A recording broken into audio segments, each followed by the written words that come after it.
আসসালামু আলাইকুম প্রিয় খামার প্রত্যাশী ভাই ও বন্ধুগণ। আশা করি আপনারা সবাই ভালো আছেন। দেখতে পাচ্ছেন একটা গরুর প্রত্যাবর্তন। একটা গরু কতটা হৃষ্টপুষ্ট হতে পারে এটা আপনার কাছে গরু মনে হতে পারে, কিন্তু আমি যেহেতু লালন পালন করছি, এর পিছনে যে পরিমাণ এফোর্ট করছি, আমার কাছে এটা স্বয়ং একটা হাতি।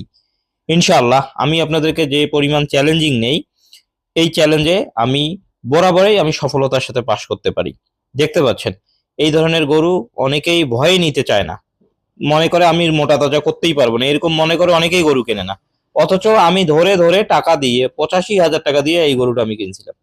যখন কিনছি তখন তো অনেকেই দেখে হাসাহাসি করছে যে এই গরু, আমি নানি গরু কিনছি কেন, নানি গরুতে কি আছে, নানি গরু মোটা তাজা হবে না, অমুক তমুক অনেক সমস্যা নাকি হয়।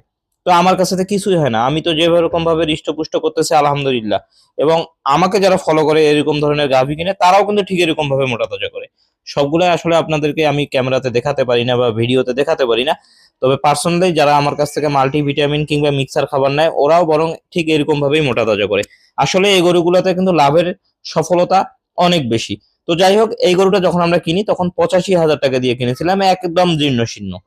এখন 100 দিন আমি আমার খামারে রাখছি, 100 দিনের ভিতরে কিন্তু এই পরিবর্তনটা আমি করছি। আজকে আমরা নীলফামারী হাটে নিয়ে গেছি এবং এটা 1,41,000 টাকা দিয়ে বিক্রি করছি। 100 দিনে এই গরুটার পিছনে আমি খাবার দিলাম 25,000 টাকা। যেহেতু খাবার খরচ নিয়ে আপনাদের আপত্তি থাকে, 25,000 টাকা খাবার খরচ ধরলাম। এরপরেও আপনারা এখন বাদ দিয়ে হিসাব নিকাশ করেন, এই গরুটা থেকে সর্বনিম্ন আমার লাভ আসতেছে 30,000 টাকা। এরকম ধরনের জীর্ণ শীর্ণ গরুর খামারে এনে মোটা তাজা করা, এটা কিন্তু বেশ চ্যালেঞ্জিং। অনেকেরই কাছে চ্যালেঞ্জিং। এই জন্য অনেকেই যেটা করে সেটা হচ্ছে সার কিনে।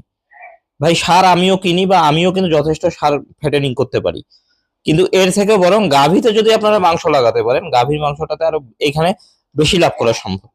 দেখুন এই গরুটাতে আমরা 1,41,000 টাকা দিয়ে বিক্রি করলাম। কোনো প্যারা নাই, কোনো রুচির সমস্যা হইলো না, কোনো ভ্যাকসিনও করলাম না, কিছুই করলাম না, খুরা রোগের ভ্যাকসিন করলাম না, এগুলোতে কিছুই করার লাগলো না। অনায়াসে হয়ে গেল। বড় গরুর রোগ প্রতিরোধ ক্ষমতা বেশি, ফলে সহজে লাভবান করা যায়। বা দেখুন এখানে মাংসটা আসলে কিভাবে কাঁপাকাঁপি করতেছে যখন গরুটা একটু নাচা জাপা করতেছে। তো সবকিছু মিলে আলহামদুলিল্লাহ যথেষ্ট মাংস লাগছে। তো এর আসলে গেট আপটা একবার দেখুন আপনারা। আপনারা যারা খামার করতে যাচ্ছেন, আপনারা ষাঁড় পালন করেন কিংবা গাভী পালন করেন, সেটা আপনাদের ব্যক্তিগত ব্যাপার।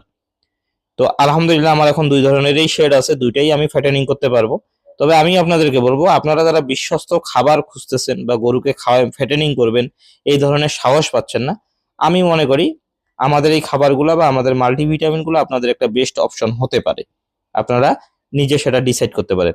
ভিডিওটা একটু শেয়ার করবেন, মানুষ উৎসাহ হোক, গরু ফ্যাটেনিং করুক, সবাই স্বাবলম্বী হই একসাথে। ধন্যবাদ সবাইকে। আসসালামু আলাইকুম।